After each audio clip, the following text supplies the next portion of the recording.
Hi, bacha log. We are going to start with a new chapter. So welcome to our channel that is Zaveri Education Academy. आप लोग का यहाँ पे बहुत बड़ा स्वागत है। अगर आप लोग पहली बार ये वीडियो देख रहे हो तो हो सके उतना ये शेयर करो अपने फ्रेंड्स के साथ, जिससे उनको पता चले कि yes we are going to do our maths in a very nice way and in very fun way. तो please share with your friends. आज हमारा जो फर्स्ट टॉपिक रहेगा, जो कि मैथ्स के लिए पहला टॉपिक रहेगा आपका, right, for this year, partition values, जो कि मैथ्स पार्ट 2 का है, जो कि बहुत ही आसान सा चैप्टर है। अगर आप ध्यान दोगे, मेरे साथ फोकस करोगे और लिखोगे, प्रैक्टिस करोगे, तो आपके लिए ये बहुत ही आसान हो जाएगा, right. So you just need to take out your book, start writing with me. जहाँ पे आपको लिखना है वहाँ पे पॉज कर दो, वो लिख दो एंड देन उसको अंडरस्टैंड करके आगे बढ़ते जाओ। आपको मेरे साथ साथ आपका हो जाएगा। रोज का 2 आवर्स to 1 आवर प्रैक्टिस आपका मैथ्स में होना बहुत ज़्यादा ज़रूरी है, जिससे आपको एंड मोमेंट बहुत ज़्यादा प्रेशर ना हो। अच्छा, मैथ्स का नीड क्या है वो भी आपको मैं समझाते जाऊँगा लेक्चर के ऑन वे में। जैसे जैसे हमारा जैसे जैसे हमारा लेक्चर आगे बढ़ते जाएगा, I will guide you how to score nicely, right. So I have been teaching this subject from years now, and I have trained a lot of students in this area. So you can have full faith on me and you can just practice as I say, जिससे आपका score बहुत ही better हो जाए and you will have a confidence in your own self. तो gas, इसके पहले हम लोग पार्टीशन वैल्यू स्टार्ट करें तो उसका मतलब तो जानना बहुत ज़रूरी होगा, राइट, बिकॉज मतलब जाने बिना आपको आगे बढ़ना अच्छी बात नहीं है। तो गैस, पार्टीशन का मतलब क्या होता है? नॉर्मली बात करें, पार्टीशन जो होता है उसका मतलब होता है डिवीजन। कोई भी चीज़ डिवाइड होती है तो उसको बोलते हैं पार्टीशन। अब यहाँ पे बोला है पार्टीशन ऑफ वैल्यूज़, मतलब वैल्यूज़ का डिवीजन होगा। जब वैल्यू जो है वो टूटेगा, राइट, उसको पार्टीशन वैल्यूज़ बोलेंगे, मतलब division of numbers, division of information, division of data. तो इसका सिंपल सा मतलब हो गया डिवीजन ऑफ डाटा। हम लोग बोल देंगे, किसी ने आपको पार्टीशन वैल्यू का मतलब पूछा, डिवीजन ऑफ डाटा या division of information, what ever is available with you at that time, ठीक है। तो आपको ये तो पता चल गया, तो इसमें इतना कोई डिफिकल्ट बात है ही नहीं। बट पार्टीशन वैल्यू कहाँ काम आता है? सपोज आप एक बड़े से ऑफिसर हो और आप सबको जॉब देते हो, आप रिक्रूटर हो, एंड आप अलग अलग लोगों को अलग अलग कंपनी में जॉब देते हो, तो यू आर रिक्रूटर, राइट, उसको रिक्रूटर बोलते हैं हम लोग, ठीक है। तो ये जो जॉब देने का काम है आपका है, तो आपके पास एक जॉब में वैकेंसी है एक कंपनी के अंदर, राइट, अकाउंट्स के अंदर जॉब में वैकेंसी है, अकाउंट्स डिपार्टमेंट के अंदर जॉब वैकेंसी है, और आपके पास सिर्फ 10 सीटों की वैकेंसी है, 10 सीट, राइट। तो अब क्या होगा, आप इसका एडवर्टाइजमेंट करोगे न्यूज़पेपर के अंदर, और जब एडवर्टाइजमेंट करोगे तो उसके रिस्पॉन्स आएंगे और लोग वो एडवर्टाइजमेंट देख के आपके पास एप्लीकेशन फॉर्म आपको भेजेंगे। तो सपोज आपने जब ये एडवर्टाइजमेंट दिया तो आपके पास 1000+ एप्लीकेशंस आए, ठीक है। सो आप परेशान हो गए, अरे बाप रे, इतने सारे रिस्पॉन्स आ चुके हैं, इतने सारे एप्लीकेशन आ गए और मुझे तो 10 ही लोगों को जॉब देना है, तो अब मैं क्या करूँ आगे? तो आप क्या करोगे? सबसे पहले as a being a smart person, आप ये 1000 एप्लीकेशन को डिवाइड करने की कोशिश करोगे in a good category and in a bad category. तो आप इसको कैसे डिवाइड करोगे, वो भी लॉजिक होना चाहिए। तो आप क्या करोगे, उनके 12th स्टैंडर्ड के मार्क्स, राइट, और उनके ग्रेजुएशन के मार्क्स, 12th के एंड ग्रेजुएशन के जो भी मार्क्स है, अकाउंट्स के मार्क्स, स्पेशली आप अकाउंट्स पे ज़्यादा फोकस करो because you are giving job to in the accounts department, right. तो जब 12th के एंड ग्रेजुएशन के मार्क्स आप देखोगे, उनके रिजल्ट एप्लीकेशन के साथ उनका पूरा इन्फॉर्मेशन आता है कि 12th का सर्टिफिकेट में मार्क्स कितना है, सब कुछ आता है। तो what are you will say to the person who is dividing this data, इसको तोड़ रहा है, तो आप बोलोगे कि जिसका भी परसेंटेज 10th में या सॉरी 12th में एंड ग्रेजुएशन में जिसका भी अकाउंट्स में 90+ होगा, राइट, 90+ मार्क्स होगा, 100 में से 90+ मार्क्स जिसको भी होगा उसको पहला प्रेफरेंस दे दो, राइट। उसके बाद अगर इसमें कम लोग हैं, राइट, पूरे लोग 10 सीट फुल नहीं हो रही है, तो आप 85+ का टारगेट रख सकते हो।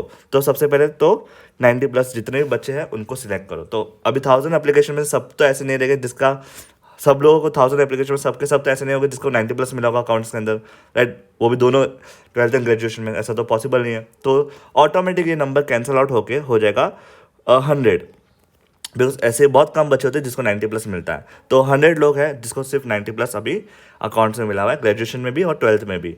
अब आप इसके बाद क्या करोगे, अब 100 में से भी आपको 10 करना है। अभी भी काम तो बने, 100 को तो 100 में से 100 को तो जॉब मिलेगा नहीं।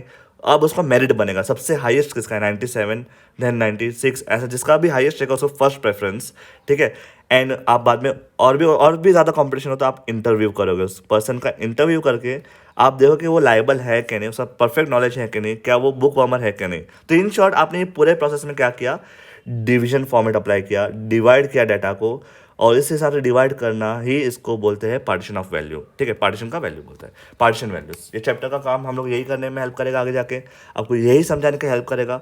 ठीक है, और आप जब इसके अंदर कॉन्फिडेंस हो, आपका कॉन्फिडेंस जब बढ़ेगा तो you can even do this things in your own. आप डेटास को, बड़े बड़े डेटास को सिंपल फॉर्मेट में डिवाइड कर पाओगे। तो ये चैप्टर का मेन मोटो यही है हमारा। तो उसके पहले हम लोग, चैप्टर से पहले हम लोग को कॉन्सेप्ट समझना जरूरी है। अब मैं आपको थोड़ा कॉन्सेप्ट समझाता हूँ। सपोज ये देखो, यहाँ पे मैं 2-3 लाइन बना देता हूँ, पहले लाइन बना देता हूँ मैं आपको, फिर उस कॉन्सेप्ट को समझाने की कोशिश करता हूँ। ठीक है, और आपको समझ में आएगा मैं जो बोलना चाहता हूँ। ठीक है, so now just see guys, ये जो डाटा है, ये जो लाइन बने वो आपको डाटा का इन्फॉर्मेशन देता है। तो मैंने बोला कि ये भाई, ये पहला जो डाटा लाइन जो है उसको हाफ में डिवाइड करो। तो what you will do, you will make one dot and आपको पता चला हाँ भाई एक पार्ट में डिवाइड हो, ये दूसरे पार्ट में, तो 2 पार्ट में डिवाइड हो गया, मतलब हाफ में डिवाइड हो चुका है। So if you want to make 2 parts you will make 1 dot, then if you want to make 3 parts so on. तो आप लोग कॉमन सेंस लगाओ, अगर 2 पार्ट के लिए 1 डॉट लगा तो 3 पार्ट्स के लिए सिर्फ 2 ही डॉट लगेंगे और ऑटोमेटिक 3 पार्ट में डिवीजन ऑफ डाटा हो जाएगा। अगर मैं बोलूँ मुझे 10 पार्ट्स चाहिए, तो आप लोग कितने डॉट्स बनाओगे? 9 डॉट्स बनाओगे। 1 2 3 4 5 6 7 8 एंड 9। सो 9 पार्ट में उसको डिवाइड करोगे, you will get the 10 parts का वैल्यू। 1 2 3 4 5 6 7 8 9 एंड 10 पार्ट्स में डिवाइड होगा। तो एंड सो ऑन, जितने भी पार्ट्स में आपको डिवाइड करना है उससे एक कदम पीछे लेके जाओ, उतने डॉट्स बनाओगे तो ऑटोमेटिक उतने पार्ट्स में वो डाटा जो रहेगा वो डिवाइड हो जाएगा। ठीक है, अब जब बात करते हैं क्वार्टाइल के बारे में, जिसके बारे में हम लोग को फर्स्ट एक्सरसाइज है, राइट, जिसके बारे में हम लोग को समझना बहुत ज़्यादा ज़रूरी है। ठीक है, तो क्वार्टाइल क्या होता है? क्वार्टाइल एक टाइप का क्वार्टर होता है, 1/4 पार्ट होता है, 1/4। अगर आप कोई भी चीज़ को 1/4 से डिवाइड करोगे, देखो ये सर्कल है, राइट, उसमें से ये देखो, ये तो हो गया, ये वाला पार्ट जो है सिर्फ इतना सा पार्ट, उसको बोल देंगे 1/4। ये हो जाएगा आपका हाफ, ये होगा आपका 3/4 और बाद में पूरा हो जाएगा फुल। ठीक है, सो ये जो शेड क्या हुआ उसको हम लोग बोलते हैं 1/4 क्वार्टर, राइट। चार से डिवाइड कर देंगे तो क्वार्टर, राइट। तो इन शॉर्ट इसका मतलब अगर किसी ने पूछा तो divide the data in 4 parts, dividing the data into 4 parts, into 4 parts. जब इंटू 4 पार्ट्स में डिवाइड करेंगे तो आपको ऑटोमेटिकली कॉन्सेप्ट क्लियर हो जाएगा, राइट, और आप डाटा को समझ पाओगे फिर। ठीक है, अब इसके पहले आप आगे बढ़ो, राइट, डायरेक्ट क्वेश्चन आंसर पे जंप करने से पहले और एक कॉन्सेप्ट मैं आपको समझाना बहुत ज़रूरी मानता हूँ, और वो समझना बहुत ही ज़्यादा ज़रूरी होगा जो भी मैं समझाने वाला हूँ आप लोग को। ठीक है, तो सपोज ऐसे ये लाइन है, मुझे इसको क्वार्टर में डिवाइड करना है। सपोज मुझे उसको 3 पार्ट में डिवाइड करना है, तो देखो मैं कैसे डिवाइड करने वाला हूँ उसको। ठीक है, सो ये मैंने एक ग्राफ जैसा बनाया, पिक बनाया। ये जो पिक है आपको दिख रहा है ऊपर वाला जो पिक है, ठीक है, इसको थोड़ा नीचे ले लेते हैं। और ये जो पिक है यहाँ पे सबसे हाईएस्ट पॉइंट पे जहाँ पे है उसको बोले आपका जो डाटा है वो परफेक्ट हाफ में डिवाइड हो चुका है, मतलब 50%। यहाँ पे जो मिडल रहेगा, राइट, दैट विल बी, देखो 4 पार्ट में डिवाइड कर 3 डॉट्स हो गए, एक ये दूसरा और ये तीसरा, तो 3 डॉट्स बना दिए मैंने। तो फर्स्ट पार्ट जो रहेगा कभी भी डाटा को 25% में डिवाइड कर देता है, 25% में डिवाइड। फिर ये आधा डिवाइड हो रहा है, अब जरा ध्यान से देखोगे तो ये देखो यहाँ पे ये हाफ में डिवाइड हो रहा है आपका, ये 25% में डिवाइड हो रहा है, और ये यहाँ पे डिवाइड होगा। तो यहाँ पे होगा इसका परसेंटेज 50%, मतलब हाफ में डिवाइड हो चुका है डाटा। एंड द लास्ट में यहाँ पे देखोगे 25 से बढ़ते जा रहा है, तो यहाँ पे होगा ये 75, मतलब 3/4% हो गया आपका। ठीक है, ओवरऑल इक्वेशन को आपने 3 पार्ट में डिवाइड किया, बिकॉज 3 डॉट्स बनाए तो आपने 4 पार्ट बना दिए, 1 2 3 और ये 4 पार्ट्स आपने बना दिए हैं। ठीक है, दैट इज नथिंग बट ये होगा जो 25% होता है वो हमेशा आपका होता है Q1, this is always called as Q1, quartile 1। This is always called as Q2, that is quartile 2, and this is always called as Q3, that is quartile 3। अब ये जो Q1 है उसको हम लोग बोलते हैं that is nothing but lower quartile. अगर क्वेश्चन में ऐसा लोअर क्वार्टाइल पूछा आपको तो आप Q1 लिखोगे। अगर Q2 को बोलना है तो मीडियन बोलते हैं, हमेशा याद रखना median and quartile 2 is always same, तो कभी भी कंफ्यूज मत होना। एंड किसी ने पूछा अपर क्वार्टाइल बनाना है तो आप लिखोगे जो Q3 होता है वो अपर क्वार्टाइल में माना जाता है। और दूसरी बात जो आपको याद रखनी है इसके अंदर, हमेशा याद रखना Q1 छोटा होता है सबसे, फिर Q2 आता है, एंड देन आता है Q3। Less than equal to हो सकता है, लेस देन इक्वल टू हो सकता है, ये इतना इंपॉर्टेंट नहीं है, ये डायग्राम आपको समझना था। और ये जो नीचे लिखा हुआ पार्ट है ना, Q1 किसको बोलते हैं, Q2 किसको बोलते हैं, Q3 किसको बोलते हैं, वो समझना ज़रूरी है। अब जब ध्यान से देखोगे यहाँ पे हर एक पार्ट का एक इक्वल परसेंटेज हो गया है। देखो मैं आपको समझाता हूँ कैसे। ये देखो ये पार्ट होगा आपका 25% यहाँ तक, ये वाले पॉइंट तक। ठीक है, फिर यहाँ पे 25 + 25 करोगे तो आपको यहाँ तक पार्ट मिलेगा और वो होगा 50%। फिर और 25 उसमें ऐड करोगे तो आपको मिल जाएगा 75। देखो 25 + 25 + 25 आपको मिलेगा 75%, और उसमें 25 ऐड करो तो आपको परफेक्ट 100% यहाँ पर इस पॉइंट में मिलेगा। तो इन शॉर्ट आपने जो भी डाटा था उसको परफेक्टली अच्छे से डिवाइड किया हुआ है। This is a graphical method, आपको याद नहीं करना है, सिर्फ समझने के लिए बनाया था, ठीक है। अब आपको याद क्या करना है, आपको एक्सरसाइज सॉल्व करना है। तो आपको क्या बहुत ज़्यादा ज़रूरी है जिसके बिना आप एक्सरसाइज सॉल्व नहीं कर पाओगे, तो उसके लिए मैंने एक बहुत ही अच्छा मेथड बनाया है, राइट। आपको सिर्फ 3 स्टेप याद रखना है कोई भी क्वार्टाइल को ढूंढने के लिए, और आप वो क्वार्टाइल का आंसर बहुत ही आसान तरीके से ढूंढ पाओगे।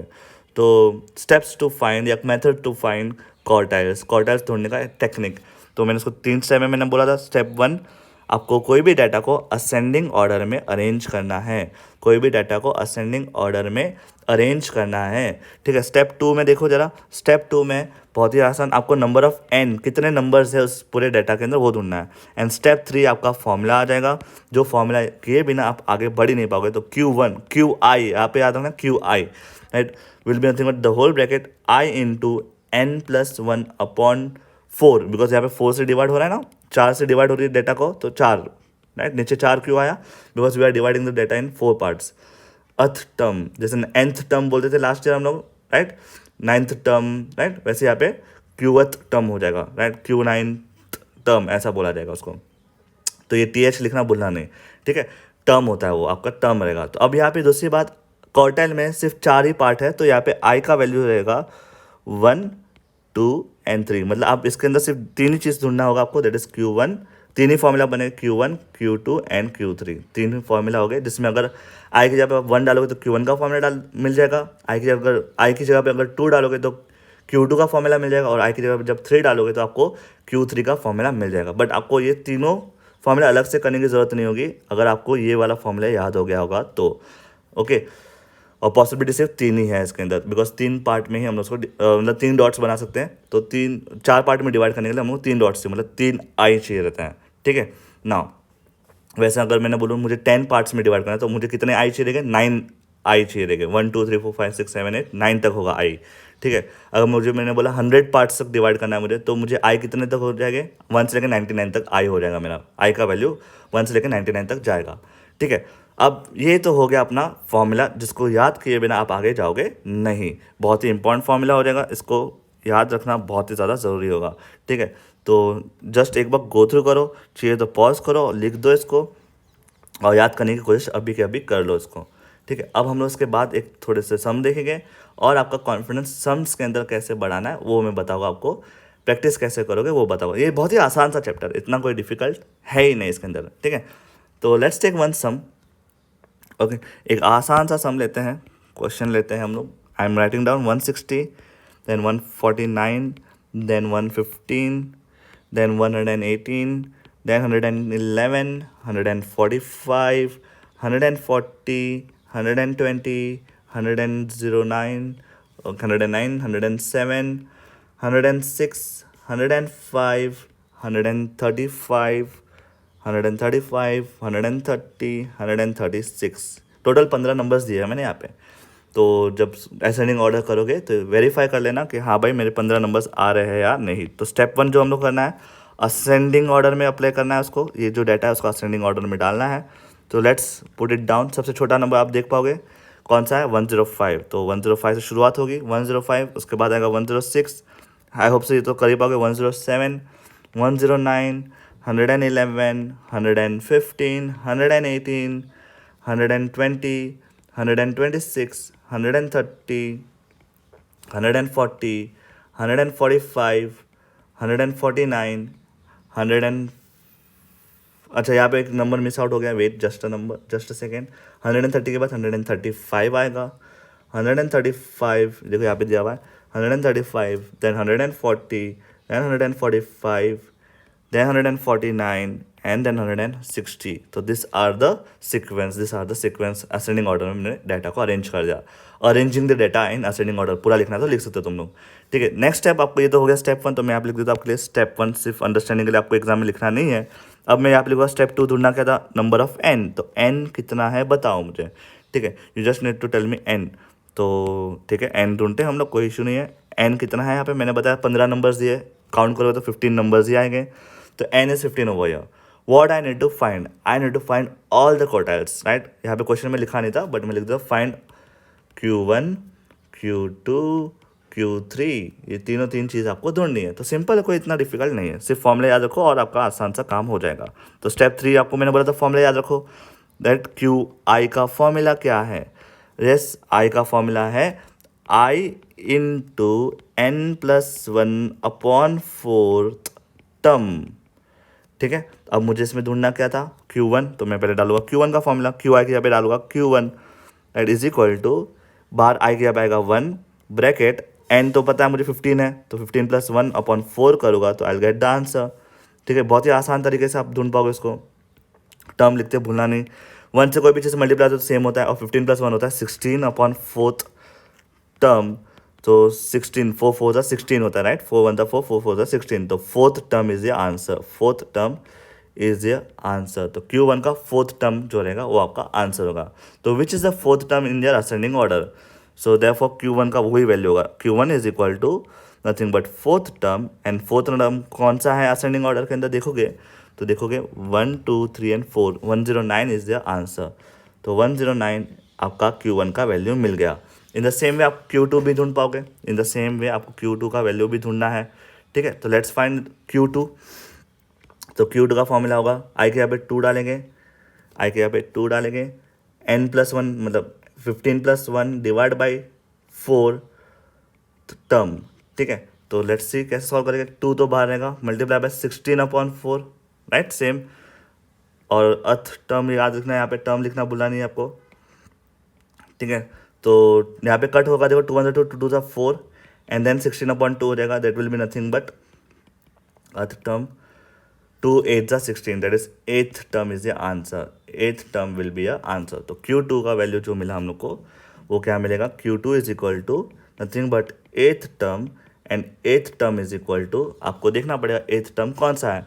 तो 8th टर्म यहाँ पे देखोगे, ये तो 4 द 5 6 7 एंड 8 110 20, तो 120 is the answer, 120 is the answer, Q 8th term, right. Q2 है आपका 8th टर्म।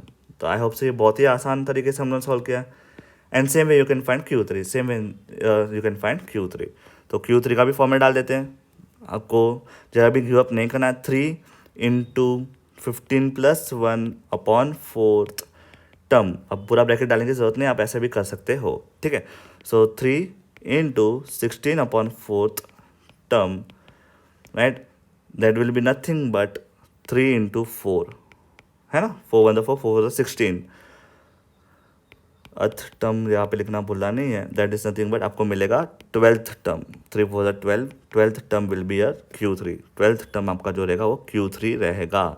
तो what is the 12th term, 12th term आपका है 140 सीक्वेंस के अंदर।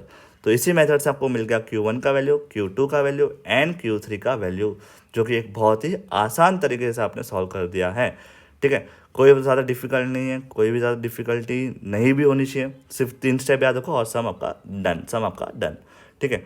नाउ अब जैसे ही हम लोग हमारा जो पहला दिन है जिसमें आप 1 आवर का जो प्रैक्टिस करोगे, उसके अंदर आप क्यों एक्सरसाइज नंबर 1 जो है, प्रैक्टिस सेट नंबर 1, उसको फुल फोकस में डाल के प्रैक्टिस करोगे, ठीक है। I will be solving maximum sums, right, और उसमें मैं आपको होमवर्क भी दूंगा, फुल टू फुल मैं सॉल्व नहीं करूँगा, जिससे आप लोग फुल्ली डिपेंडेंट ना हो जाओ मेरे पे, और आपका खुद का दिमाग भी लगाओ, ठीक है। तो मैं चाहता हूँ आप अपना खुद का दिमाग भी लगाओ, और कुछ ज़रा नया कुछ समझने जैसा आया, कोई नया टेक्निक आया तो उसको मैं बॉक्स में रेड कलर से लिखूंगा, जैसे देखो ये मैंने रेड कलर से लिखा हुआ है और उसको येलो बॉक्स में डाल दिया हुआ है। तो same way I will be helping you, अगर कुछ भी चीज़ बहुत ज़्यादा IMP है, यहाँ पे मैं लिख दूँगा IMP, एंड उसको आपको हर टाइम ये PDF से, जो हमारे क्लासेस में उनको ये PDF मिलेगा, वो लोग ये PDF से घड़ी घड़ी उसको रिवीजन कर सकते हैं, और नहीं हो सके तो आप अपना खुद का नोट्स भी बना सकते हो, जिससे आपको वापस ये PDF देखने की जरूरत ना पड़े, ठीक है। जो भी IMP उसको एक पेज में लिखते जाना, ठीक है। तो ये क्वार्टाइल होने का टेक्निक। अब हम लोग सम्स पे जाएंगे, और सम्स में कोई ऐसा चेंजेस आ रहा है at I let you know क्या आपको निकालना है और क्या आपको सॉल्व करना है, ठीक है। तो guys question number practice set 11 1.1 का फर्स्ट सम देखते हैं। देखो आपका टेक्स्ट बुक मेरे पास है, एक्सरसाइज 1.1 का फर्स्ट सम, उसको उठा देते हैं हम लोग, यहाँ से निकालते हैं। बोला गया कि all the quartiles you need to find all the quartiles, ठीक है, कोई इशू नहीं है, मैं ढूंढ लूँगा, उसमें क्या बड़ी बात है, ठीक है। So I am going to find all the quartiles, ठीक है। Just a second, I will paste the question over here. ये क्वेश्चन मैंने पेस्ट कर दिया यहाँ पे,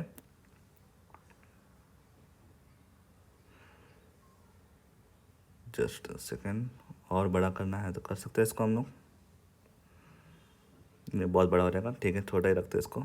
okay, so this is the question, complete all the quartiles for the given equation. तो सबसे पहला स्टेप अब तो आप लोगों को पता ही है क्या करना है आपको, ठीक है। So what is the first step which you need to do over here is nothing but, solution तो लिख ही दो यहाँ पे, और arranging the data in the, arranging the data मैं साथ साथ सॉल्व करोगे तो और अच्छा है, the data in the ascending order, in the ascending order, ठीक है, असेंडिंग ऑर्डर।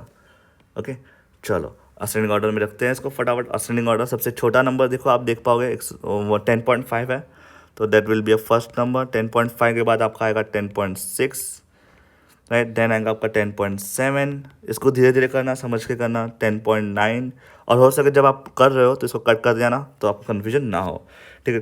10.9 के बाद आएगा 11.1, राइट, देन आएगा 11.5, देन आएगा 11.8, देन आएगा आपका 12, 12.6, 13, 13.5, then 14, 14.5 and 14.9 and the last number will be a 16, जो कि सबसे बड़ा नंबर है, पहले दिया हुआ है, ठीक है।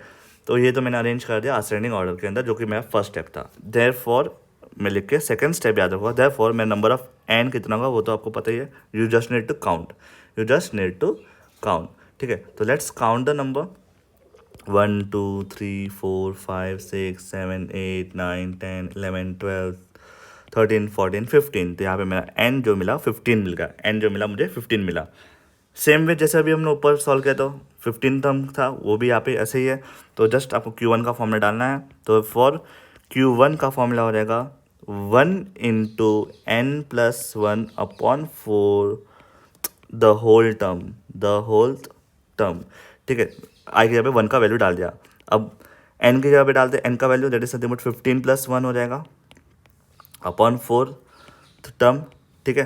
टी एच लिख दे तो टर्म लिखोगे नहीं तो चलेगा, लास्ट में लिखो तो चलेगा, मिस समझ जाएगी। 1 से कोई भी चीज़ मल्टीप्लाई होता है तो सेम नंबर होता है, तो ये 16/4 हो जाएगा। टी एच लिखते जाओ सिर्फ यहाँ पे, that will be the fourth, और यहाँ पे अब लिखो टर्म। हर जगह घड़ी घड़ी लिखने की जरूरत नहीं है, प्रेजेंटेशन के साथ बता रहा हूँ मैं आपको। एट देयरफॉर डालना भूलना नहीं है आपको, प्रेजेंटेशन अच्छा लगता है उसकी वजह से। एंड देयरफॉर Q1 का value that is nothing but fourth term, आपको देखना है सीक्वेंस के अंदर फोर्थ टर्म कौन सा है, वो है आपका 10.9, वो है आपका 10.9। तो उसको सर्कल कर दो और उसको यहाँ पे भी लिख दो 10.9, और हो सके तो इसको बॉक्स में डालना है। मैं यहाँ पे फिलहाल शेड कर रहा हूँ उसको, ठीक है, only for neatness and understanding purpose. Then you will find Q2, आप ढूंढोगे Q2 का फॉर्मूला क्या है, 2 इंटू, मतलब आई के यहाँ पे 2 आएगा, multiply by n plus 1 upon 4, sorry 2 नहीं 4, बिकॉज 4 से क्वार्टाइल की बात है तो फोर्थ टर्म, ठीक है। तो 2 इंटू एन का वैल्यू पता है 15, 15 प्लस 1 होगा 16/4, एट यहाँ पे डिवाइड करके आपको पता ही क्या आने वाला है, 2 1 2 2 2 4। यहाँ पे ऐसा करो, या तो इसका और एक मेथड है, 4 4 4 4 16 एंड 4 2 8 टर्म, ठीक है, 8th टर्म, ये और आसान। तो Q2 का आंसर है नथिंग बट 8th टर्म, और 8th टर्म कौन है आपको देखना है सीक्वेंस के अंदर। सो ये तो फोर्थ था, 5 6 7 एंड 8, 12 नंबर, राइट। ये जो इसको सर्कल कर देते हैं यहाँ पे 12, जो आपका वो 8th टर्म है, तो इसको यहाँ पे लिख देते हैं 12, या फिर इसको नीचे भी लिख सकते हो, देखो Q2 इज इक्वल टू 12, ऐसा लिखा तो भी चलेगा, ठीक है, या फिर इसको सामने सामने लिखा तो भी चलेगा, कोई इशू नहीं होगा, ठीक है, दोनों आंसर राइट माना जाएगा, ठीक है। And the last you need to find Q3, तो Q3 ढूंढना तो आपको आना ही चाहिए अभी, राइट। Q3 कैसे ढूंढोगे आप लोग, एकदम सिंपल लॉजिक है Q3 ढूंढना। Q3 is equal to 3 into, अभी डायरेक्ट लिखता हूँ 15 प्लस 1 16/4, 4 1 4 4 4 16, और टी एच लिख देता हूँ मैं, तो 4 3 12th टर्म हो जाएगा मेरा।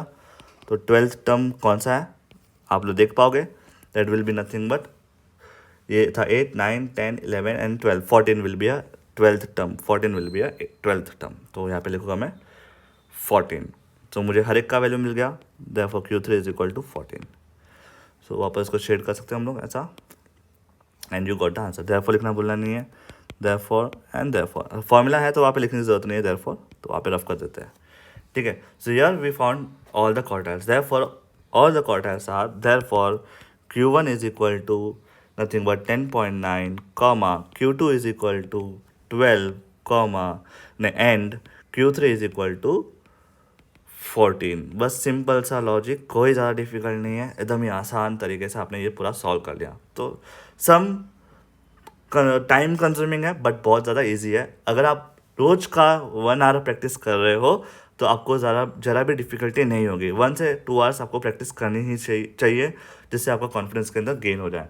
ठीक है, तो now will be doing the next sum in this exercise, और मैं बताऊंगा जो जो ईजी है उसको आपको होमवर्क भी दूंगा, और जो हार्ड सम्स है वो मैं फॉर श्योरली आपके लिए सॉल्व करूंगा।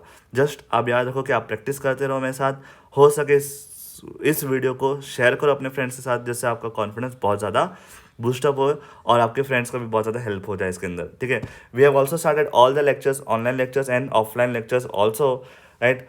जो ऑफलाइन लेक्चर्स एवोशन में लॉकडाउन के बाद होगा, राइट, बट बाकी हमारा जो वाली वाला क्लास है वहाँ पे ऑफलाइन क्लासेस शुरू हो चुका है। तो you can just come to the class, you can call me on my number for the admission purpose and take down the admission. तो my number is nothing but 9167734114। This is my WhatsApp number. You can WhatsApp me if I am not available via call, because calls के time में शायद busy हूँ पढ़ाने में, तो शायद मैं कॉल्स ना उठा पाऊँ, तो आप लोग मुझे व्हाट्सएप कर सकते हो एंड आप अपना सीट जो है वो बुक कर सकते हो। ठीक है, सो एनरोल फास्ट। आपको इसी मोटिवेशन के साथ हर एक चैप्टर पढ़ाया जाएगा, आपके पास ऑनलाइन प्लस ऑफलाइन लेक्चर सब रहेंगे, राइट, और आपका बेस स्ट्रांग होते जाएगा दिन बर दिन। नहीं तो आप घर पे बैठे बैठे ऐसे ही आराम करोगे और आपका पूरा साल निकल जाएगा और आपका कॉन्फिडेंस 12th के अंदर आपको थोड़ा डिफिकल्टी होगा अच्छे स्कोर करने के लिए। ठीक है, सो आई होप से आपको ये फर्स्ट एक्सरसाइज का कॉन्सेप्ट, उसके फॉर्मूलाज, उसके ट्रिक्स अच्छे से समझ में आए होंगे। अब हम लोग उसके नेक्स्ट पार्ट में बाकी सम्स 1.1 के करेंगे। सो गाइस, अब सेकंड क्वेश्चन में जाओगे उसके पहले आपको और एक टेक्निक याद आनी चाहिए, और ये टेक्निक आपको फॉलो करनी पड़ेगी। ठीक है, तो आपको और आसानी गिरेगा नेक्स्ट सम करने के लिए। ठीक है, उसमें थोड़ा सा चेंजेस है, थोड़ा सा अलग है, क्या अलग है वो मैं बता रहा हूँ आप लोग को। ठीक है, इसलिए मैं वापस में रेड से लिख रहा हूँ।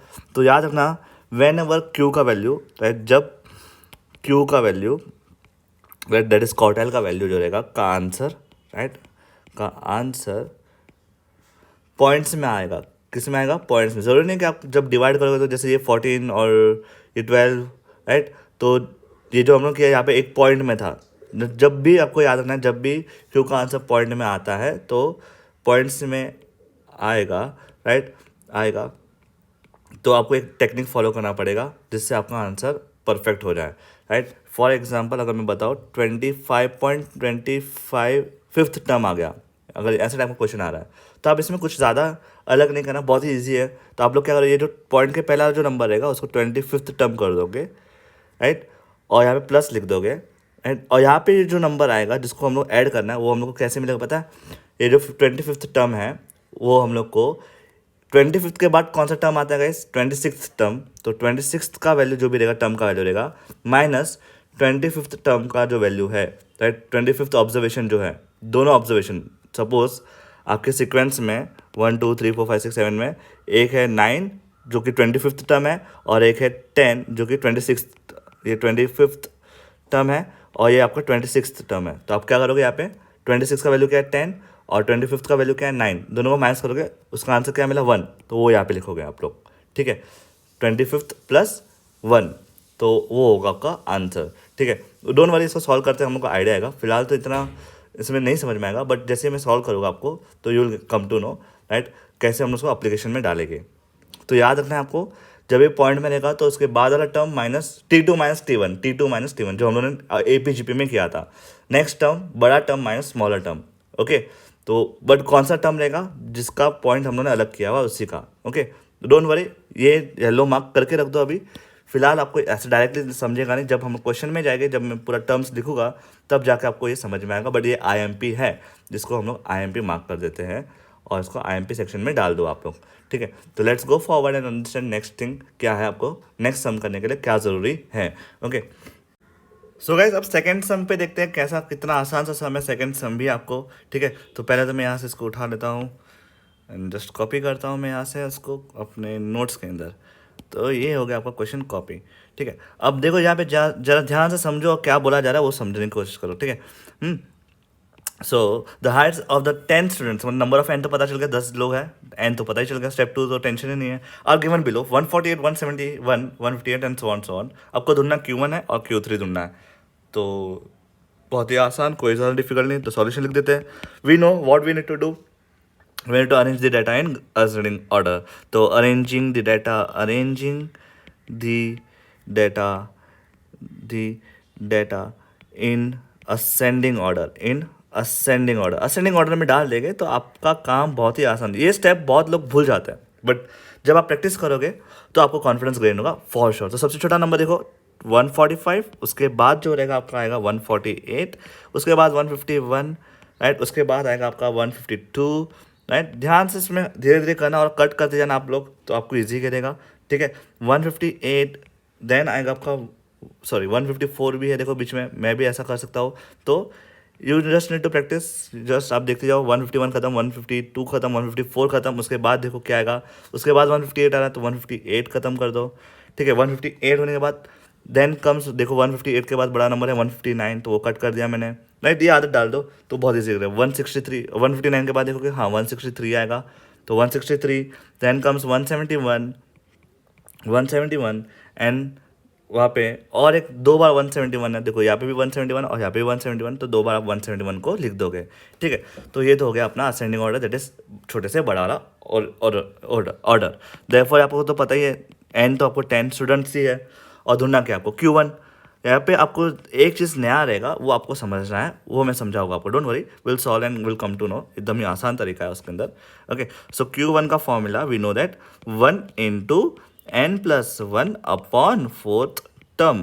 ठीक है, चलो वैल्यू डाल देते हैं इसके अंदर. n का वैल्यू पता है हम लोग को, दैट इज 1 से मल्टीप्लाई तो सब कुछ 1 ही होगा, तो 10+1 अपॉन 4 हो जाएगा, that will be nothing but 11 upon 4th.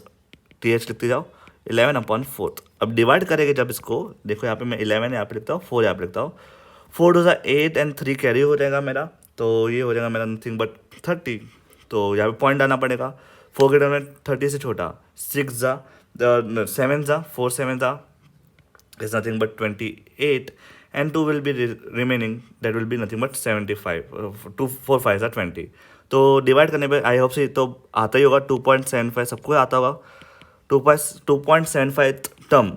अब इसके बाद का कॉन्सेप्ट आपको समझना है, मतलब देखो पॉइंट में आंसर आ चुका है, अब क्या करें, यही यहाँ पे मेन लॉजिक है. अगर ये आ गया तो आपको बहुत ही आसान हो जाएगा सब कुछ करना पूरे चैप्टर के, मतलब पूरे एक्सरसाइज के अंदर. ठीक है, तो 250 टर्म का पॉइंट के पहले कौन सा नंबर है 2, तो सेकेंड टर्म हो गया एक, तो राइट सेकेंड टर्म हो गया, तो उसको लिख दूंगा value of second observation. Second term का जो वैल्यू होगा वो सेकेंड टर्म में आप लिखता हूँ मैं, प्लस ये 0.75 जो रहेगा उसको, उसके लिए हम लोग क्या करेंगे, यहाँ पे एक डैश मार देंगे.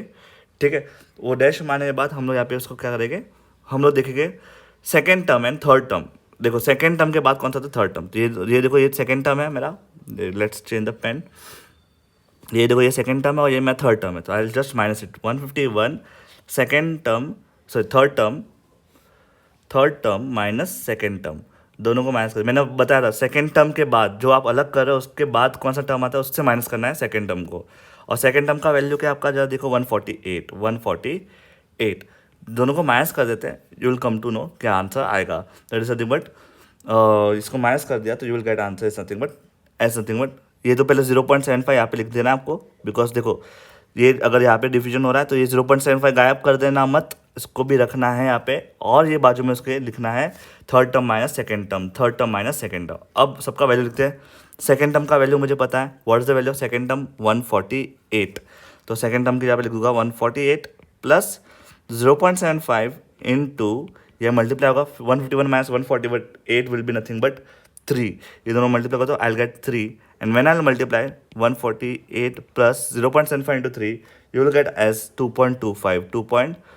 कैसे करेंगे, पॉइंट को हटा दो और मल्टीप्लाई करो नॉर्मली, तो इसको मल्टीप्लाई तो 225 मिलेगा. अब कितने पॉइंट हटा दिए थे, 2, तो पीछे से 2 पॉइंट डाल दो, तो 1 और 2, तो देयरफॉर 2.25 पीछे से 2 नंबर जाना है, मतलब पहले पॉइंट हटा दो, नॉर्मली मल्टीप्लाई करो, जितने पॉइंट हटाए उसको पीछे से डाल दो. ठीक है, अब जस्ट सिंपली ऐड करो and you will get the answer, that is nothing but 150.25 is the answer for Q1. तो बहुत ही आसान और ईजी है, अगर आप लोग ध्यान से करोगे तो आपको एकदम ही अच्छी तरीके से इसको सॉल्व करने में आएगा, सॉल्व कर पाओगे आप लोग.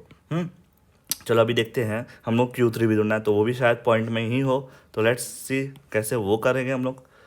इसको मैं थोड़ा छोटा कर देता हूँ और इसको मैं यहाँ पे करता हूँ. ठीक है, सो लेट्स टेक Q3 का वैल्यू. तो Q3 का फॉर्मूला डाल देते हैं पहले। तो Q3 is nothing but 3 × n+1/4 term, ठीक है। तो 3 × 11/4 अगेन हो जाएगा। गाइस अभी 11/4 को डिवीजन करने की जरूरत है क्या? नहीं, स्मार्ट हो गए तो आपको पता है 11/4 का वैल्यू तो मुझे पता है। 11/4 का वैल्यू होता है कितना होता है आपका 11/4 का वैल्यू? 2.75 है ना। यहाँ पे आपने किया था ना, यहाँ पे आपने किया था, तो वही लिखोगे यहाँ पे multiply by 2.75, multiply by 2.75, just multiply करो, you will get the answer as 8.25 fifth observation, ठीक है। ये था Q3 का। अब जैसे हम लोगों ने किया था Q1 वैसे ही हम लोग करने वाले हैं Q3 का वैल्यू। चलो लेट्स सी कैसे करेंगे, कोई इतना डिफिकल्ट नहीं है। तो बताओ मुझे क्या अलग करोगे? पहले तो 8 अलग कर दोगे, एथ ऑब्जर्वेशन, एथ टर्म का ऑब्जर्वेशन, एथ टर्म का ऑब्जर्वेशन, एथ ऑब्जर्वेशन प्लस 0.25, यहाँ पे एथ के बाद क्या था? 9th observation minus 10th observation, 9th observation minus 10th observation का वैल्यू, ठीक है। OBS लिखा दो भी चलेगा। चलो अभी लिखते हैं यहाँ पे 8th ऑब्जर्वेशन का वैल्यू। अभी वैल्यू सब्स्टिट्यूशन कर देते हैं यहाँ पे। जरा ध्यान से देखो इक्वेशन में 8th ऑब्जर्वेशन कौन सा है? ये तो हो गया 4, 4 और 4 ये 163, 8 ऑब्जर्वेशन इज 163, ठीक है, प्लस 0.25 और 9th ऑब्जर्वेशन 163 के बाद वाला 171 minus 10th sorry 9th observation minus 8th observation, बड़े में से छोटा जाएगा। सो 9th observation minus 8th observation, तो 171 minus 163, right. 9th observation minus 8th observation, एक कदम पीछे जाना है आपको, ठीक है। तो 163 प्लस 0.25 इंटू इसको माइनस करोगे तो यू विल गेट आंसर है नथिंग बट 8। यहाँ पे आपको मिलेगा 8। And when you solve it, धीरे धीरे आप सॉल्व कर लेना। पहले इसको मल्टीप्लाई करोगे एंड इसको ऐड कर दोगे। जब मल्टीप्लाई करोगे तो you will get answer 2, right, 2। And जब ऐड करोगे तो यू विल गेट आंसर 165। तो Q3 का वैल्यू भी हमको मिल चुका है, that is nothing but 165। And your answer is done. What आपको जो ढूंढना था वो आपने ढूंढ लिया। देखो मैं इसको एक शॉट में डाल देता हूँ, आप इस पूरा स्क्रीनशॉट ले सकते हो अभी, और फिर ध्यान से इसको समझ के प्रैक्टिस कर सकते हो, पॉज कर सकते हो, और फिर अभी के अभी बिना देखे सॉल्व कर सकते हो। That is the best thing ever, ठीक है। आई होप सो सेकंड सम समझ में आ गया होगा। सेम वे आपको थर्ड सम भी आपको उसी मेथड से करना है, और उसमें लॉजिक क्या है वो मैं आपको समझाऊंगा अभी इसके बाद वाले पार्ट में। तो इसको ध्यान से एक बार गो थ्रू करो, right, and will be solving the next sum now. So guys आपको मैंने जब स्टार्टिंग ऑफ द वीडियो बताया था, जब मैंने आपको समझाया था कि भाई Q1 क्या होता है, 25% पे Q1 होता है, तो यहाँ पे भी ऐसे टाइप का कोई क्वेश्चन है, राइट, और आपको वो समझना है, ओके। तो आपको जस्ट गो थ्रू करना है क्वेश्चन के साथ साथ, और उसको कॉन्सेप्ट को समझने की कोशिश करनी है, ठीक है। बिकॉज अगर वो समझोगे, राइट, और क्वेश्चन को समझ लोगे तो आपको सॉल्व करने में बहुत ही आसानी गिरेगी, ठीक है। तो ये है आपका पूरा क्वेश्चन, यहाँ पे आपको दिख पा रहा होगा, ठीक है। आपको जो करना है वो यहाँ पे दिया हुआ है अच्छे से। आपको सिर्फ क्वेश्चन पढ़ना है and you need to identify what you need to find first of all over here. तो आप जब ध्यान से देखोगे तो मंथली कंजम्पशन ऑफ इलेक्ट्रिसिटी दिया हुआ है आपको, राइट, और उसका वैल्यू डेटास दिया हुआ है, और बोला कि भाई 25% फैमिलीज, राइट, बिलो 25%। अब बिलो बोला है, मतलब जब मैंने ग्राफ बनाया था तो बिलो 25% ये वाला पार्ट हो जाएगा। तो आपको सिर्फ ढूंढना है Q1, you need to find Q1 over here. अगर मैंने यहाँ पे बोला था अबो, अगर मैंने यहाँ पे बोला होता अबो, तो ये पूरा हो जाता, अब वो हो जाता 75%। तो यहाँ पे बहुत क्वेश्चन चेंज कर सकता हूँ मैं, अगर टेस्ट वेस्ट में, अब मेरे क्लासेस में रहोगे तो टेस्ट जब मैं लूँगा तो क्वेश्चन बहुत वेरी हो जाता है, और आपको दिमाग यूज़ करना पड़ता है। सिंपल जो किया हुआ है उसको सॉल्व करोगे तो मतलब नहीं है। तो बिलो का मतलब भी होगा और अबो का मतलब भी होगा। तो बिलो, तो यहाँ पे जब मैंने ग्राफ समझाया था तो बिलो ये वाला पार्ट हो जाता है। तो सिर्फ 25% ही ढूंढना है, दैट इज मतलब you need to find Q1 over here. आपको ढूंढना है Q1, सिर्फ और सिर्फ Q1, राइट। चलो अभी पहला काम जो हम लोग करते आते हैं वही करेंगे। सबसे पहले हम लोग असेंडिंग ऑर्डर में अरेंज करते हैं। Arranging the data in ascending form, ascending form में इसको अरेंज कर देते हैं। बहुत ही आसान तरीके से अरेंज करना है, कोई ज़्यादा डिफिकल्ट नहीं होगा ये काम। चलो, और अगर यहाँ पे अरेंजिंग डाटा असेंडिंग फॉर्म में करना है तो सबसे पहले छोटा नंबर है 172, तो 172 लिख दिया मैंने यहाँ पे। फिर 188, देन आएगा 190, देन आएगा 195। आप कट करते जाना सम्स के अंदर 201, 205, 210, 215, 225, 230, 232, देन 260, तो दिस इज द नंबर। और यहाँ पे आपको पूछना देयरफॉर एन कितने हो जाएंगे, आप काउंट करोगे तो आपको मिलेगा काउंटिंग करके 1 2 3 4 5 6 7 8 9 10 11 12, तो एन हो गया आपका 12। ठीक है, चलो अब देखते जरा। 12 मिल गया। आपको ढूंढना क्या था, मैंने बताया Q1 ढूंढना है आपको, तो सिंपल है, Q1 का फॉर्मूला डाल देते हैं। And we know that 1 into N plus 1/4, Q quartile है तो नीचे हमेशा 4 आएगा, तो फोर्थ टर्म या फोर्थ ऑब्जर्वेशन, राइट। ऑब्जर्वेशन आप टर्म नहीं लिखोगे, ऑब्जर्वेशन लिखोगे। टर्म हम लोग ने लास्ट ईयर किया था, इसके लिए घड़ी घड़ी टर्म निकल रहा है मेरे माइंड में से, है तो सेम जैसे ही, बट टर्म नहीं गिनाएगा, वो एपी में टर्म होते हैं। यहाँ पे आपका ऑब्जर्वेशन है, यहाँ पे आपका क्या हो जाएगा, वो ऑब्जर्वेशन, तो टर्म मत लिखना आप लोग, ठीक है। तो वैल्यू सब्सटीट्यूशन करते हैं 1 से मल्टीप्लाई, एन के यहाँ पे क्या डालना है 12 + 1/4, फोर्थ। ठीक है, अब वापस आप ऑब्जर्वेशन निकाल तो चलेगा, 1 से मल्टीप्लाई करो तो कुछ नहीं होता, सेम होता है, 13/4 ऑब्जर्वेशन डिवाइड करोगे तो you will get the answer, that will be nothing but 3.25। I hope से आप डिवीजन कर पाओगे, तो मैं उसमें टाइम पास नहीं कर रहा हूँ ज़रा भी, ठीक है। तो 11th में आ गया और मैक्स लिया हुआ, अगर डिवीजन नहीं आ रहा तो आपको मुझे स्पेशली मैसेज करना है, and I will teach you how to do that division part, ठीक है। अब तो पता ही है, पॉइंट में आ गया तो आप क्या करोगे, पॉइंट के पहले वाला एक ऑब्जर्वेशन हो जाएगा, third observation, right, plus 0.25, point के बाद वाला 0.25 इंटू थर्ड ऑब्जर्वेशन के बाद क्या आता है, fourth observation minus third observation, minus third observation. तो पहले ये लिख देना है आपको, रूल फॉर्मूला, ठीक है। थर्ड ऑब्जर्वेशन, पॉइंट के पहला जो नंबर रहेगा उसका एक ऑब्जर्वेशन, पॉइंट के बाद 0.25 वो लिख देना है प्लस करके, और मल्टीप्लाई करना है थर्ड ऑब्जर्वेशन के बाद कौन सा ऑब्जर्वेशन होता है, fourth, fourth minus third, fourth minus third. अब बस वैल्यू निकालो, देखो क्या है थर्ड ऑब्जर्वेशन, क्या देखोगे, थर्ड ऑब्जर्वेशन मेरा 190, तो आप लिखोगे मैं 190 प्लस 0.25, फोर्थ ऑब्जर्वेशन देखो 190 के बाद है 195, तो फोर्थ ऑब्जर्वेशन 195 और थर्ड ऑब्जर्वेशन है आपका 190, दोनों को सॉल्व करेंगे तो 190 प्लस 0.25 इंटू ये माइनस होगा तो हो जाएगा 5, ये माइनस होगा तब होगा आपका उसका वैल्यू 5। अब माइनस कर रहा 5 इंटू 25 125 होता है, और सिंस 2 पॉइंट है तो मैं क्या करूँगा 1.25 लिख दूंगा। अब ये तो नॉर्मल कैलकुलेशन याद होना चाहिए, नहीं है तो आप लोग पहले 25 इंटू 5 मल्टीप्लाई करो, 125 मिलेगा, और सिंस पॉइंट के बाद 2 नंबर है इसके पीछे से 2 नंबर जाके पॉइंट डाल दो, पीछे से 2 नंबर जाके आप पॉइंट डाल दो, तो और सिंपल 191.25 इज य आंसर। सो कितने लोगों ने कंजम्पशन किया है इलेक्ट्रिसिटी बिलो 25% है, तो फैमिली लाइफ 191.25 लोगों ने 25% से कम इलेक्ट्रिसिटी यूज़ की है, तो देयर फॉर द कंजम्पशन, ये लिखना भुलानी है, the consumption of electricity below which 25% of families lie, 25% of families lie is 191.25, that is nothing but Q1 का वैल्यू। तो ये आपका था आंसर, तो इतनी आसान, कोई ज़्यादा डिफिकल्ट नहीं है। अब आपको पॉइंट के अंदर कॉन्फिडेंस आ गया होगा, अभी भी आप जब 2-3 बार सॉल्व करोगे तब और ज़्यादा कॉन्फिडेंस के अंदर गेन होगा, ठीक है। करना कुछ नहीं है, जो भी पॉइंट रहेगा उस पॉइंट को 2 पार्ट में डिवाइड कर देना है। सपोज ये 4.25 है तो ये 4 एक पार्ट हो जाएगा, तो फोर्थ ऑब्जर्वेशन हो जाएगा, ये एक पार्ट हो जाएगा 0.25, और मल्टीप्लाई होगा फोर्थ के बाद क्या आता है, fifth observation minus fourth observation, fifth observation minus fourth observation. तो ये प्रैक्टिस करते रहना है, प्रैक्टिस करोगे तो आ ही जाएगा, कोई ज़्यादा डिफिकल्ट नहीं है। गाइस अगर आपको स्पीड बहुत ज़्यादा लग रही है तो you can lesson the speed, आप स्पीड को कम कर सकते हो, यूट्यूब में वो बहुत अच्छा फीचर है। और आपको स्पीड कम लग रही है, आपको रिविजन करना है, तो आप स्पीड को 2x भी कर सकते हो, ठीक है। So this is the way you can practice, but करना ज़रूरी है, उसको छोड़ना मत, ठीक है। अब जब देखो फोर्थ क्वेश्चन, और उसमें ध्यान से समझना, अब थोड़ा अलग अलग क्वेश्चन आते रहेंगे, हर एक सम एक जैसा नहीं, जैसे अगर एक जैसा सम रहेगा तो I for surely give you some homework, जिससे आपका कॉन्फिडेंस और ज़्यादा गेन हो जाए, ठीक है। और जितने भी हो रहे हैं, जितने भी सम्स कर रहे हैं, उसको एक साथ प्रैक्टिस करने की कोशिश करो। तो ये लो, ये मैं फुल पेज का एक लेके आता हूँ इसके अंदर, जिसका अगर स्क्रीनशॉट लेना तो स्क्रीनशॉट ले लो, पॉज कर दो और फिर प्रैक्टिस करो। गाइस स्क्रीनशॉट लेने से बाद में आप छोड़ दोगे, फिर उसको देखोगे नहीं, उसे जब पॉज कर लो और अभी का अभी सॉल्व करो तो ज़्यादा फायदा होगा उसका, ठीक है। तो ये था थर्ड सम। सो गाइस नेक्स्ट क्वेश्चन देखते हैं। तो यहाँ पे आप देख के पता लगाओगे कि हाँ भाई ये क्या है, तो ध्यान से देखो।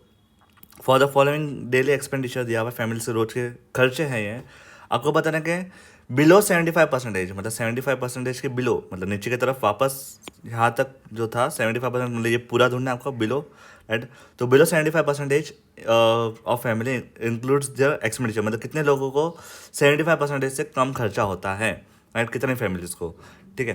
तो और कितना रुपीज़ का होता है, मतलब कितने रुपीज़ में जो फैमिलीज है वो 650 से कम में चला लेती है। तो आप लोग देखो, अरे भाई ये तो 28 फैमिलीज है, 28 फैमिली 650 रुपीज़ के, ये 28 फैमिली के 650 रुपीज़ का ही खर्चा है, ये 24 फैमिलीज के सिर्फ 550 का ही खर्चा है। बट ये 28 फैमिलीज के अंदर ये पूरे आ जाएंगे ना, बिकॉज ये सबके सबके खर्चे 650 से कम है। तो आपको इस क्वेश्चन के अंदर इसके लिए जो हमने लास्ट ईयर किया था, आपको याद होगा, क्यूमुलेटिव फ्रीक्वेंसी। तो this is nothing but number of families, nothing but ये frequency, and you need to find less than cumulative frequency, you need to find less than cumulative frequency, ठीक है। तो अब देखो कैसे निकालेंगे लेस देन क्यूमुलेटिव फ्रीक्वेंसी। तो आपको एक टेबल बनाना है। तो फर्स्ट ऑफ ऑल सॉल्यूशन जो लास्ट ईयर भी करते थे हम लोग, तो यहाँ पे 3 पार्ट में डिवाइड कर दो, डेली एक्सपेंडिचर, ठीक है, इन रुपीज़, ऐसा लिख दो रुपीज़ के अंदर। फिर आप लोग लिख सकते हो यहाँ पर number of families, and then you will write over your cumulative frequency, less than cumulative frequency, okay. मतलब नीचे से ऊपर से ऐड करते जाना है, ऊपर से आपको ऐड करते जाना है, ठीक है।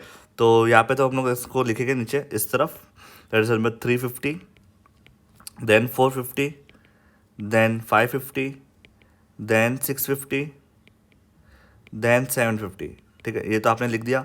चलो अब हम लोग नंबर ऑफ फैमिलीज लिख देते हैं उसके सामने, 16, 19, 24, 28 and 13, okay.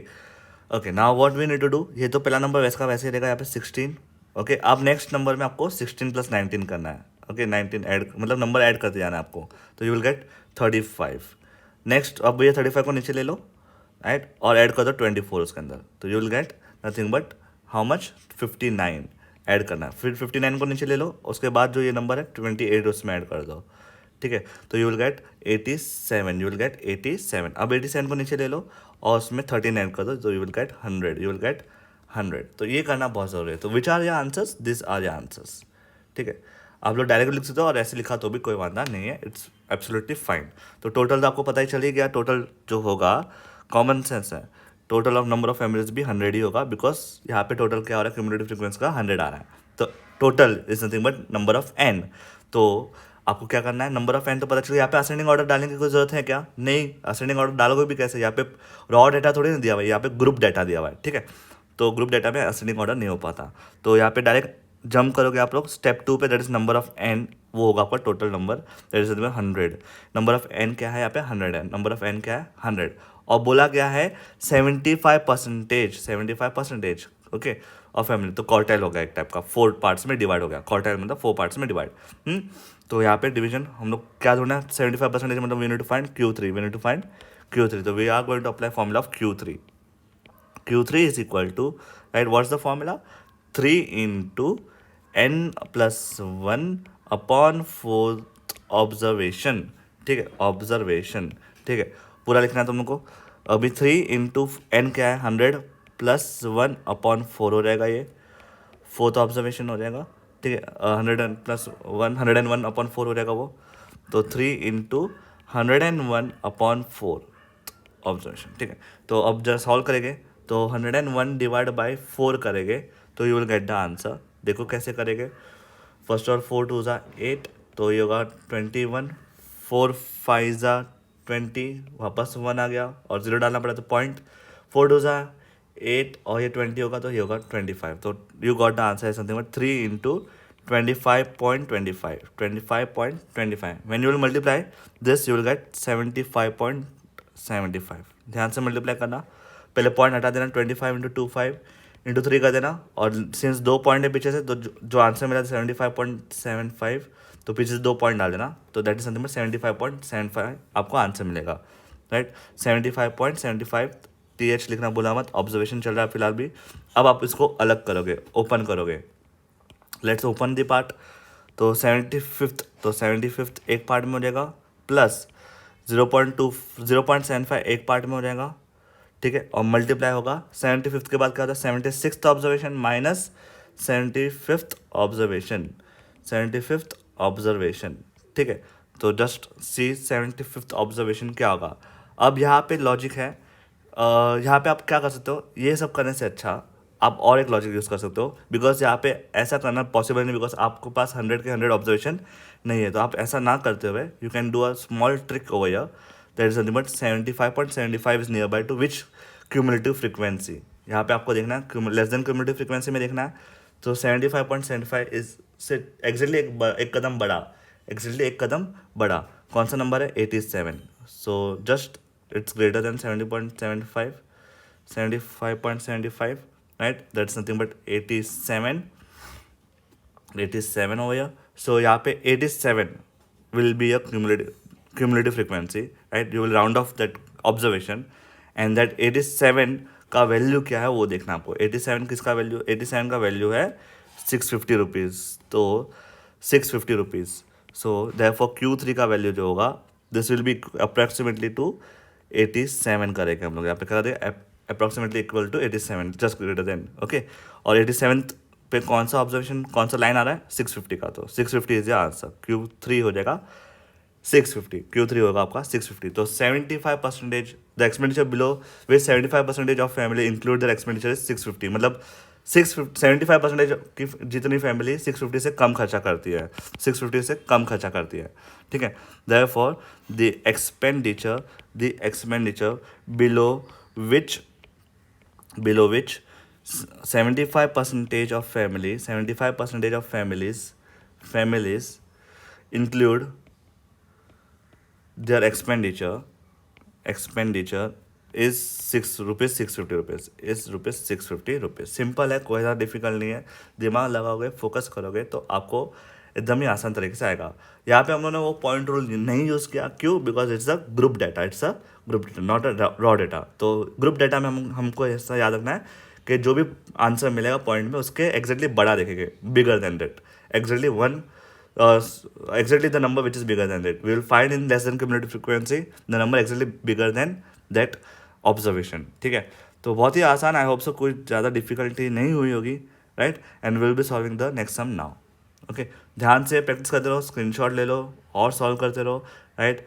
Be motivated, you can do it. और इतना डिफिकल्ट नहीं है, आसान है ये सब चीज़ें, ओके। और देखते तो रोज का 1 आवर का प्रैक्टिस करोगे तो देखते देखते आपका ये पूरा चैप्टर हो भी जाएगा और आपको कॉन्फिडेंस भी बिल्डअप होगा, ठीक है। Bye everyone, will be doing the sum next in the next part now, 5th some.